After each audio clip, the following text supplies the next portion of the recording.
Bismillah, kali ini kita akan membahas tentang iblis bersama anak keturunannya.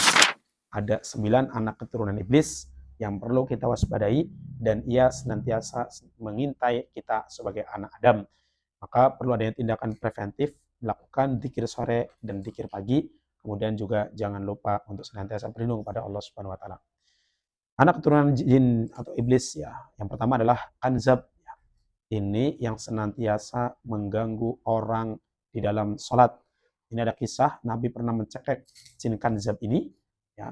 Kemudian kata Nabi, sekiranya tidak ada perjanjian Nabi Sulaiman dengan engkau, wahai Kanzab, aku akan ikat engkau di tiang Masjid Nabawi, kemudian aku akan jadikan engkau mainan anak-anak. Nah, dari sini nggak usah takut dengan jin, karena jin itu sifatnya imut, menggemaskan, dan lucu. Kenapa? Nabi hendak mengikat di tiang Masjid Nabawi untuk mainan anak-anak. Kalau untuk mainan anak, tentu sesuatu yang lucu, sesuatu yang imut dan menggemaskan, bukan sesuatu yang menakutkan. Maka tidak usah takut dengan jin, hadapi dengan baik, ya. Kemudian berlindung pada Allah Subhanahu wa taala. Yang kedua adalah walhan.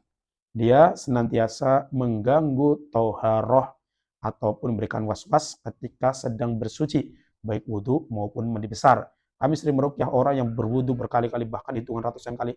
Ada yang mandi sampai 1 jam, 2 jam, katanya masih terganggu terus. Ya.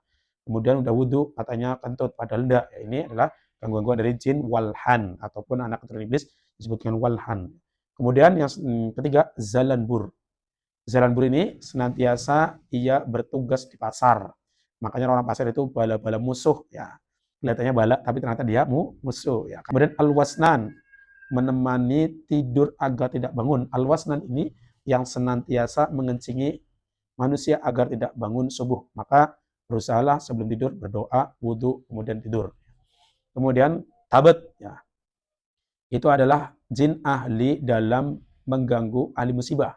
Orang yang kena musibah itu senantiasa diganggu oleh jin tabat ini agar tidak mau menerima musibah itu, tidak mau menerima takdir yang Allah telah berikan kepadanya.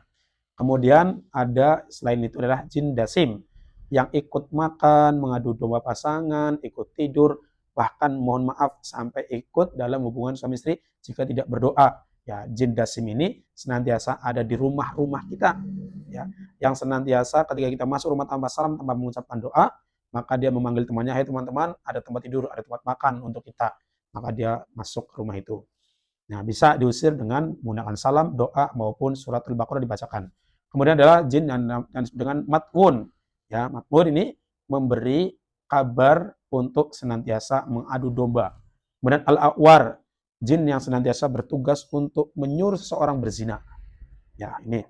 Maka siapa yang kemudian suka berzina, sudah dipastikan dia terganggu oleh jin al-awar. Kemudian al-abiyad, atau jin yang senantiasa mengganggu, menggoda para walinya Allah, para nabi, ya. Ini jin yang tingkatannya tinggi, ya. Maka marilah kita senantiasa selalu berlindung pada Allah dari gangguan-gangguan iblis, jin dan bala keturunannya. Semoga Allah Subhanahu wa taala menjaga kita dan keturunan kita dari gangguan mereka. Amin amin ya rabbal alamin.